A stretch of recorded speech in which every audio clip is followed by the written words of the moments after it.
Bonjour à toutes et à tous, ravi de vous retrouver sur Débriefing pour la sortie événement du film de Gilles Lellouche, Le Grand Bain. Et pour l'occasion, j'ai le plaisir d'être en compagnie de ses deux producteurs, Alain Attal, Hugo Sélignac. Bonjour à tous les deux. Bonjour. Bonjour. Ce matin, j'ai envie de dire que c'est déjà la fête au Hall, avec un excellent démarrage. Il n'y avait pas de présentation d'équipe, vous êtes à plus de 130 entrées, c'est très rare. 142 même, 142 entrées, qu'est-ce que je n'ai pas dit 142 entrées, attention là. Quand on est pas en stade. Il y a un monde entre 130 et 142. Sans équipe, et on avait donné pour ordre à toutes nos équipes de ne pas acheter de tickets. Donc c'est un vrai 142. Voilà, et c'est bien de le préciser. Je disais Le Grand Bain, c'est évidemment l'un des films français qui était le plus attendu cette année suite à sa présentation à Cannes qui a fait vraiment sensation. Moi, ce que je voudrais savoir, c'est comment est-ce que vous êtes lancés tous les deux dans cette aventure avec Gilles Lellouche, pardon, je sais que vous le connaissez depuis longtemps, mais d'emblée, qu'est-ce qui vous a séduit dans le projet ? En fait, on ne s'est pas lancé dans le projet, on s'est lancé dans le fait de produire le prochain film de Gilles Lellouche depuis 13 ou 14 ans, puisqu'on avait évidemment produit le film précédent, mais qui a déjà 14 ans, qui s'appelle Narco. Et on a suivi depuis toutes ces années sa velléité de réaliser. On y a cru pendant tout ce temps avec Hugo. On a accompagné certains développements qu'il a fait, qui n'ont pas abouti parce qu'il ne sentait pas assez les sujets. Et à chaque fois, on a réussi, on était un peu seuls d'ailleurs, tous les deux, à savoir, à croire et à être persuadés qu'il ferait un autre film. Voilà. Et surtout, c'est qu'on a développé plusieurs projets et je pense qu'on s'est mis tous, on était tous raccords entre Alain, Gilles et moi quand on a trouvé en fait le sujet du Grand Bain, parce que en fait c'était notre velléité aussi de producteur, c'est de pousser un réalisateur à pouvoir s'exprimer. Et notre plus grande fierté, je pense, c'est que Le Grand Bain, en fait, c'est vraiment... et on était assez surpris dans les tournées province, par la presse, tout le monde disait ah, mais on ne s'attendait pas à ça, de Gilles Lellouche, autant d'humanité. Et ben en fait, nous, qui sommes avant tout des amis, Le Grand Bain, en fait, c'est Gilles Lellouche. C'est vraiment ce qu'il est. Et je pense qu'il n'y a pas mieux pour définir cette personne que de voir son film, parce que c'est lui. Alors c'est à la fois lui et c'est en même temps un film qui ressemble pour moi à aucun autre film français sorti cette année en termes de production value d'une certaine façon. C'est-à-dire qu'on est face à une comédie, mais pas seulement non plus, mais avec aussi un souci du cadre, un souci de faire de la belle image aussi derrière et qui est jamais non plus ostentatoire, hein, qui est fluide tout le temps. Et ça comment c'est évidemment, vous allez me dire c'est Gilles Lellouche, mais est-ce que vous en tant que producteur, vous avez aussi dans le choix de l'équipe technique un regard là-dessus ?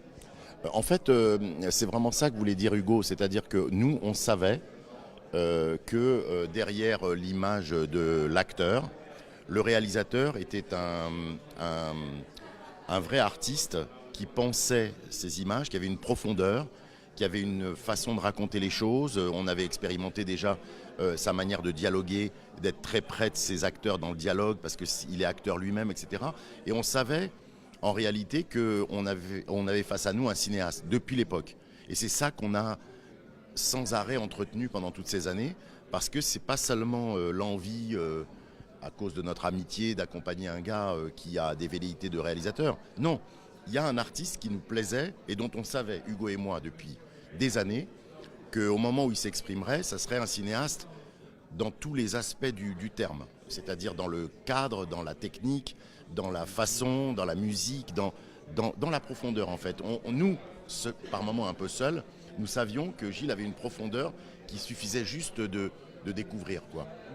Mais par rapport à Narco, moi qui est un film que j'adore, mais qui était très référencé justement, et je pense que Gilles était, venant du clip, de la pub, avait énormément de références, et je trouve aussi c'est ça la maturité de ces 15 ans de carrière en fait, de comédien, c'est que nous on le sait parce qu'au montage, chaque plan du Grand Bain commençait par un super travelling, des super plans, et au final en fait c'est là la maturité de Gilles et la maturité du réalisateur, c'est qu'en fait il a gardé que l'essentiel et donc du coup la mise en scène est évidemment belle, mais je pense que c'est ça la grande différence, et c'est là où on voit que c'est aussi un deuxième film, c'est que c'est avant tout les personnages, avant tout le récit, et évidemment avec un esthétique et qui est important pour nous, parce qu'aujourd'hui c'est ça la force aussi du film, c'est que c'est évidemment une comédie, on le répète, mais c'est pas que ça.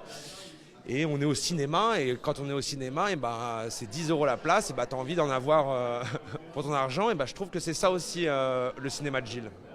Et alors justement, ces personnages, c'est un casting exceptionnel. Ça a été difficile de les réunir tous ou pas? En fait, non, la difficulté, elle a été surmontée là aussi par le boss, quoi. Gilles a vraiment été le boss de cette aventure.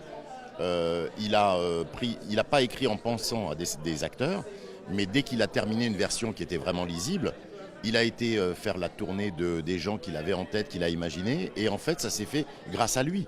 Nous on a servi qu'à négocier après le pognon, quoi. Mais il n'y a pas eu un acteur qu'il a été voir qui n'a pas dit oui. C'est-à-dire que c'est jamais des deuxièmes, des troisièmes, des quatrièmes choix. Ça a toujours été un par un. Il a commencé par Mathieu, bien sûr, qui est Bertrand dans le film, à Malric. Et voilà, c'était un par un, et nous on a suivi. Ce qui est beau dans ce que vous dites, c'est la confiance dans le réalisateur. Parce que si on regarde juste le sujet, on pourrait penser que c'est un peu casse-gueule aussi, parce que c'est un film qui parle de sport. Les films de sport, généralement en France, c'est pas ce qui marche forcément le mieux. Et là, on voit que c'est une réussite totale. Et Parce que je pense pas que ça soit. Je pense que le film de sport, entre guillemets, c'est plus dans la structure, mais au final, en fait, c'est un film sur l'humain, en fait. Et donc, ça, c'est populaire, en fait. Quand c'est tenu, quand c'est précis, quand c'est sincère, pour nous, en fait, le sport était aider en fait plus à raconter quelque chose.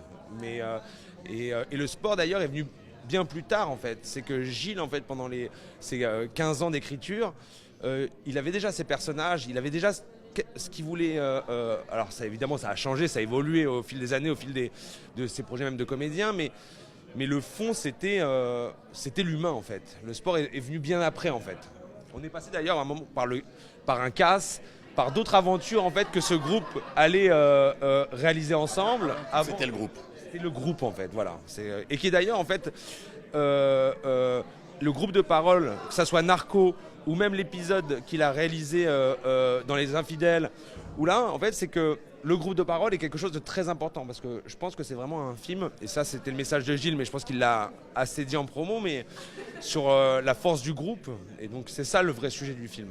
c'est vrai qu'on ressort de ce film en ayant l'impression d'avoir partagé vraiment des moments importants avec ces personnages qu'on n'est pas prêt d'oublier. Merci beaucoup à tous les deux de nous avoir accordé. Je sais que vous n'avez pas beaucoup de temps ce matin. On vous souhaite évidemment le meilleur pour... On a tout notre temps, on va glander en fait. On croit qu'on a des programmes, mais en fait on a envie que d'une chose, c'est de rester devant l'écran des Cinoches et voir les places où on en est, dans combien de spectateurs, etc. Là ça y est, le film ne nous appartient plus maintenant, c'est fini quoi. C'est lancé, le film est distribué évidemment par Studio Canal. Merci beaucoup à tous les deux, on souhaite le plus gros succès possible au Grand Bain qu'il faut courir voir en salle. À très vite sur Débrief Film. Merci.